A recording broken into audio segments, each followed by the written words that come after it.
আমার নাম হচ্ছে শামসুল ইসলাম। আমি একজন ভিজুয়াল এম্পায়ার। তো আমার পরিবার আর্থিকভাবে অসচ্ছল।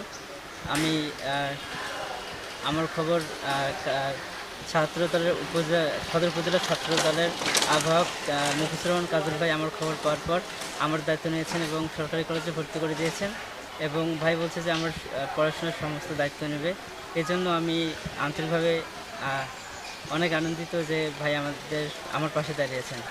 আমি আগে আমি আগে নীলফামারী সরকারি হাই স্কুলে পড়তাম, নীলফামারী গভর্নমেন্ট হাই স্কুলে। সেখান থেকে এসএসসি পরীক্ষা দিয়ে নীলফামারী গভর্নমেন্ট কলেজেই ভর্তি হওয়ার সুযোগ পেয়েছি।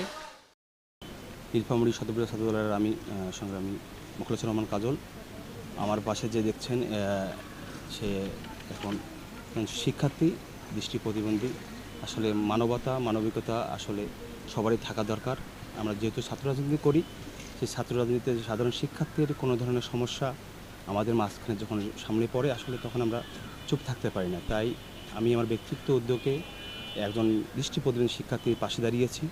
তার ভর্তির যত খরচ আমি নিজে বহন করছি এবং তার সারা বছর তার যে খরচ, পড়াশোনা খরচ এবং যে যতদিন পড়াশোনা করবে বাংলাদেশ জাতীয়তাবাদী ছাত্র দল তার পাশে থাকবে, নীলফামারী সদর ছাত্র দল তার পাশে থাকবে।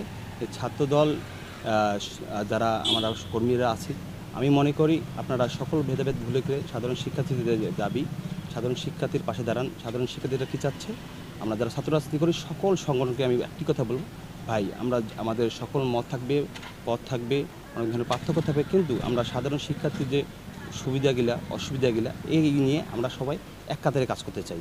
তাই আসুন আমরা সাধারণ শিক্ষার্থীর অসুবিধাগুলো আছে সকলে মিলেমিশে এক কাতারে কাজ করি।